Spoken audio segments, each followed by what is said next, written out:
నమస్కారం. అద్దెంకి న్యూస్‌కి స్వాగతం. ఈరోజు ముఖ్యాంశాలు. టీడీపీ నిర్వహిస్తున్న మహానాడు కార్యక్రమానికి ఉమ్మడి ప్రకాశం జిల్లా నుంచి మంత్రులు, ఎమ్మెల్యేలు సహకారం. కోటి సాయం ప్రకటించిన మంత్రి గొట్టిపాటి.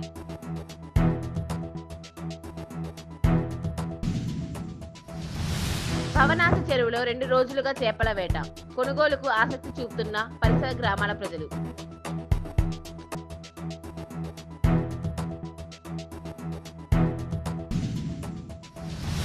అపరిచిత వ్యక్తుల పట్ల అప్రమత్తంగా ఉండాలన్న అద్దెంకి సీఐ ఆరాధ్యుల సుబ్బరాజు.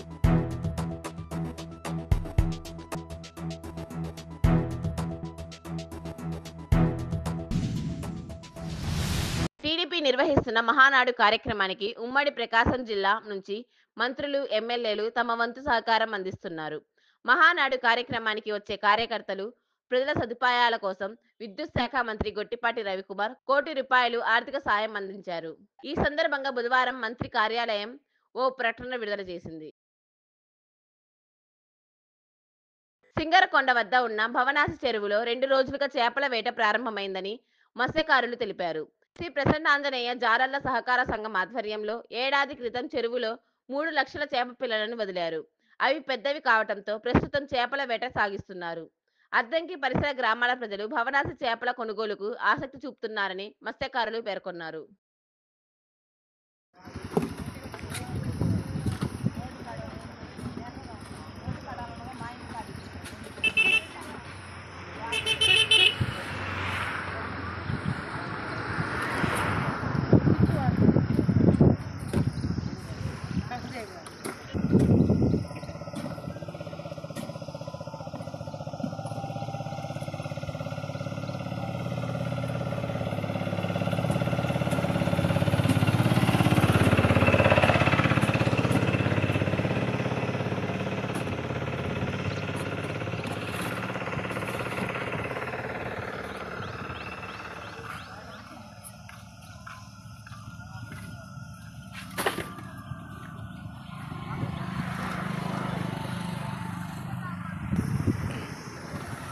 పర్మనెంట్లు ఉంటాయి, గొచ్చులు ఉంటాయి, రాగేండ్లు ఉంటాయి. ఇక్కడ హైదరాబాద్ నుంచి తీసుకొని వెళ్తారు మా కాడ చేపలు. ఎన్ని రోజులు అయింది మొదలుపెట్టి?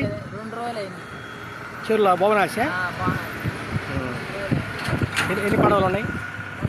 70 పడవలు ఉన్నాయి. అద్దంకిలో ఎన్టీఆర్ జయంతి వేడుకలను నిర్వహించారు. పట్టణ టీడీపీ నాయకుల ఆధ్వర్యంలో కాకానిపాలెంలోని ఎన్టీఆర్ విగ్రహానికి పూలమాలలు వేసి నివాళులర్పించారు. తెలుగు ప్రజల ఖ్యాతిని ప్రపంచ దేశాలకు చాటి చెప్పిన వ్యక్తి ఎన్టీఆర్ అని నేతలు పేర్కొన్నారు. నాయకులు, కార్యకర్తలు పాల్గొన్నారు.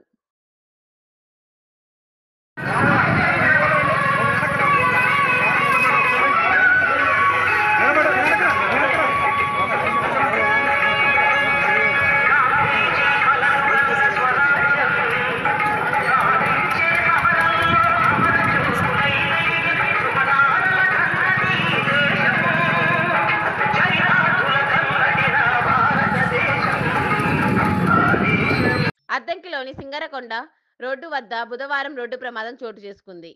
ఒకే మార్గంలో వెళ్తున్న 2 ద్విచక్ర వాహనాలను ఆటో ఢీకొనడంతో ప్రమాదం జరిగింది. ఘటనలో తమ్మవరం గ్రామానికి చెందిన వెంకట్రావు మృతి చెందాడు. కలవకూరుకు చెందిన లక్ష్మీపతి గాయపడినట్లు స్థానికులు తెలిపారు.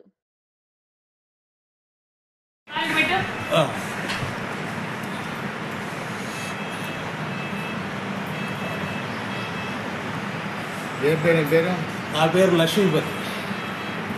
ఏ ఊరు? కలవకూరు. ఏం జరిగింది? సింగరకొండ నుంచి నేను బయలుదేరి వస్తున్నా. నేను బయలుదేరి వస్తుండగా దారి మార్గంలో మళ్ళీ మధ్యలో తమ్మవరపు వెంకట్రావు అని ఆయన కూడా చేపల వ్యాపారం చేస్తాడు. నేను చేపల వ్యాపారం అమ్ముకుంటా చెరువు కాడ. దారి మార్గంలో కలిసాడు. కలిసి నేను ఇద్దరం చేపల గురించి 2 మాటలు మాట్లాడుకుంటా. 2 మాటలు మాట్లాడుకున్నాం. వచ్చే మాట్లాడుకోలే.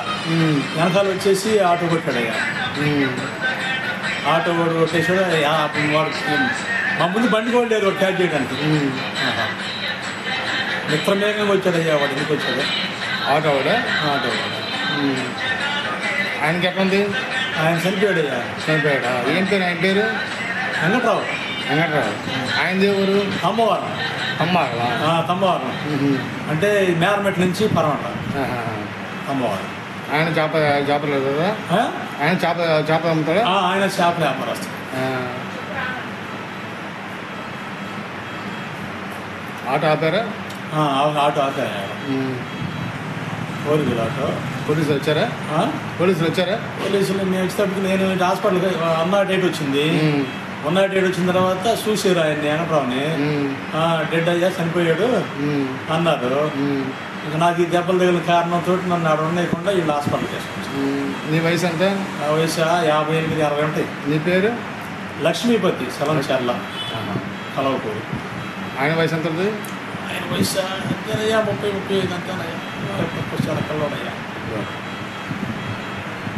సీఎం శ్రీ పథకం ద్వారా అద్దంకిలో 27 లక్షలతో ఆర్టీజం కేంద్రం మంజూరైనట్లు ఎంఈఓ బూదాటి సుధాకర్ రావు తెలిపారు. మండలంలోని వివిధ పాఠశాలల్లో గుర్తించిన ప్రత్యేక అవసరాలు కలిగిన ప్రతి పిల్లవానికి ప్రభుత్వం నెలకు 300 చొప్పున సంవత్సరానికి 3000 ఇస్తుందని, అలాగే బాలికలకు అదనంగా స్టైఫండ్ రూపంలో 2000 ప్రతి సంవత్సరం తల్లుల బ్యాంకు ఖాతాల్లో నేరుగా జమ అవుతుందన్నారు. వచ్చిన 9 వరకు సర్వే చేస్తారు. ఈ సర్వేని శ్రీనివాసరావు సారు, తర్వాత వినోద్ సార్ గుర్తిస్తారు. అదేవిధంగా 27,000-20 లక్షలు పెట్టి ఆర్టీసీ సెంటర్ ఏర్పాటు చేశారు. ఈ త్వరలో భవనం కూడా గుర్తించి ఏర్పాటు మొదలు పెడతాము. అదేవిధంగా దీని తల్లిదండ్రులు ఉపయోగించుకొని వారి పిల్లల మొత్తం కూడా మా సెంటర్లో బైతా కేంద్రంలో చేర్చవలసిందిగా కోరుచున్నాము. ఇది బాపట్ల సమగ్ర శిక్షా వాళ్ళు ఏర్పాటు చేస్తున్నారు. విద్యార్థులందరూ కూడా ఈ సదవకాశం ఉపయోగించుకొని అపరిచిత వ్యక్తుల పట్ల అప్రమత్తంగా ఉండాలని అద్దంకి సిఐ ఆరాధ్యుల సుబ్బరాజు సూచించారు. కొత్త వ్యక్తులు ఎవరైనా ఇళ్లకు వస్తే బయట నుంచి పంపించాలన్నారు. అనుమానం వస్తే పోలీసులకు ఫోన్ చేయాలన్నారు. మహిళలు ఒంటరిగా బయట ఉండొద్దన్నారు. ఒంటరిగా ఉన్న మహిళల వద్ద నుంచి చోరీ చేసేందుకు ఎక్కువ అవకాశం ఉంటుందన్నారు.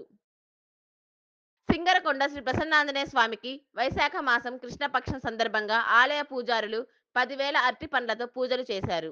గోపూజ, పంచహారతులు ఇచ్చారు. భక్తులు స్వామివారి అరటి పండ్ల పూజను తిలకించేందుకు అధిక సంఖ్యలో హాజరయ్యారు. ఆలయ అర్చకులు భక్తులకు తీర్థ ప్రసాదాలు పంపిణీ చేశారు.